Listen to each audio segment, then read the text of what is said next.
Bias? Bias will go over to L.com. What's up, Shank? How would you assess where your offense is through 4 games so far? Well, I think this past game, just much cleaner. So like penalties, turnovers. I thought we wiped those clean, which is a good start from where we were the first 3 games. That was really what hurt us early in the season, was just penalties and turnovers. So I thought that was a big jump for us, is just eliminating that, allow us to just focus on the game plan. I thought we started off great this past game, obviously. It lulled a little bit, but I thought we did some promising things this past game. Just what we've harped on, and obviously this coming week it's a bigger challenge. So always room for improvement. Obviously, just trying to put up points, help our defense. Jason Auburn 247 with Tate out. How valuable are guys like Council and Alec Jackson and Kim, those guys that can play multiple positions? How valuable is that for an offensive line when you have to start moving guys around? Yeah, that's a big deal, especially this week. When Tate got hurt, I really wasn't worried, just knowing who we have on the sideline, who we have in the game we can rotate around.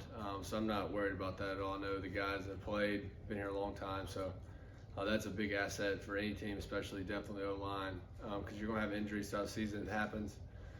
So it's a very good thing for us to have that depth. Jeff?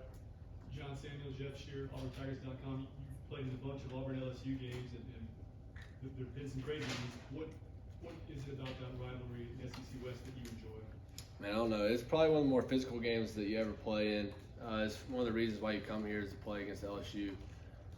So I mean, it ranks up there with Georgia and Bama in my opinion. Those 3 games are why you come to Auburn, and this is one of them for sure. Just the attitude of both teams. Normally, there's a real hatred there when you step on the field. So it's always an awesome environment, awesome game, no matter where we are, and we're very excited about that.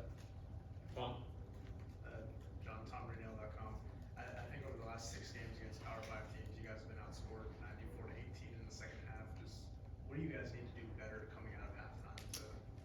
Yeah, I think just maybe more juice. It has been a struggle. That has been one of our things that we've tried to harp on coming into the second half. Just making those adjustments well and executing that on the field. And that'll be a huge emphasis going through SEC play, obviously, because you gotta score in the second half. You gotta win games and close them in the second half. So that's a big emphasis for us this week. Jason? When you look at LSU's defense, what stands out to you about them? Man, they always have a good D-line, and they have another one this year. So when you go out and play them, their front 7 is normally pretty elite, pretty physical guys. So that's what stood out to me so far. Their edge guys are big, talented, and they always have interior guys. Backers are really fast, can run sideline to sideline. So always a physical bunch of guys. We have to come ready to play. Mark? Mark Murphy, inside the Auburn Tigers. What do you remember about last year's game and the comeback in the 4th quarter? You caught 5 passes, if my memory's right. Yeah, that's an awesome experience. I think that'll be one of my favorite games playing here. Being able to get that win there for the first time in like 22 years or something. So just resiliency in that team, knowing what we were facing going into that game.